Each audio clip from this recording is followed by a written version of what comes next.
తాకట్లో ఉన్న మీ బంగారాన్ని విడిపించి ఆ రోజు ఆన్లైన్ రేటుకి కొంటాం. Sharma gold company. Welcome to Suman TV. మా సుమన్ టీవీ ప్రేక్షక మిత్రులందరికీ కూడా శుభాకాంక్షలు. శ్రీమాత్రే నమః. సద్గురు జ్యోతిషాలి నుంచి ఒక చిన్న విశ్లేషణ. త్వరలో పులిపంజా చీల్చి కోటీశ్వరులయ్యి కుబేరుడు జీవితకాలం సంపదను కురిపించే రాసులు శని భగవానుడి ద్వారా కొంతమందికి రాబోతుంది.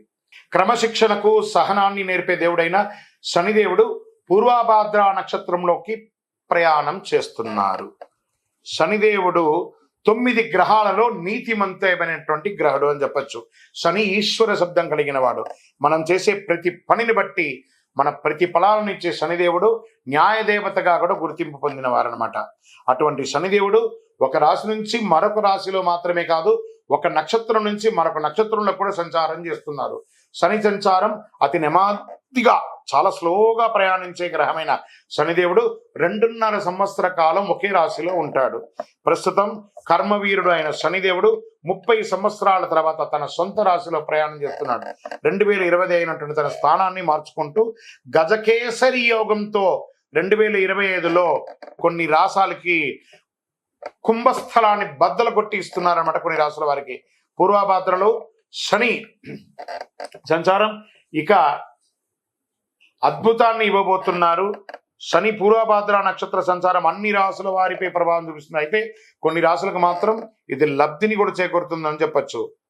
ఈ రాసులు ఏమిటో ప్రస్తుతం తెలుసుకుందాం. వృశ్చిక రాశి పూర్వభాద్ర నక్షత్రం శని సంచారం వృశ్చిక రాశి వారికి సంతోషం కలుగుతుంది. మకర రాశి వారికి నక్షత్ర సంచారం కారణంగా మకర రాశి జాతకులకి ఏ పని చేసినా సానుకూలం కలుగుతుంది. నిరుద్యోగులకు నిరుద్యోగం వస్తుంది. వృషభ రాశి వారికి శని నక్షత్ర సంచారం అనేక యోగాలను తీసుకురాబోతుంది. ఈ సమయంలో వివాహం కాని వారికి వివాహం, ఉద్యోగం లేని వారికి ఉద్యోగం, రాజకీయంగా ఉన్న వారికి ఎదుగుదల, భూమి పట్టా పెట్టుబడి ఎన్ని రకాలుగా అనుకూలంగా ఉంటాయి. కుబేర సంపదను పొందబోతున్నారు శని భగవానుడి వల్ల. విజయోస్తు. అందరూ కూడా ఈ సమయంలో ఏం చేయాలంటే శని భగవానికి మీ యొక్క వయస్సు ఎంత ఉందో అన్ని దీపాలు వెలిగించండి. ఆయన దగ్గర ప్రార్థన చేసేయండి. శనీశ్వర దేహి మే బుద్ధి వైశిష్ట్యం, దేహి మే నిత్య యవ్వనం, దేహి మే పరమానందం, దేవదేవ జగత్పతి. జమ్మి చెట్టు ఉంటే ఆ జమ్మి చెట్టుకి ప్రదక్షిణ చేయండి. జమ్మి చెట్టు యొక్క తర్వాయి భాగమే యొక్క కరుంగాళి మాలను ధరించండి. కరుంగాళి మాలను ధరించుకొని నవగ్రహాలకి ప్రదక్షిణ చేయండి. చూడండి మీరు ఎన్ని అద్భుతాలు పొందబోతున్నారు. విజయోస్తు.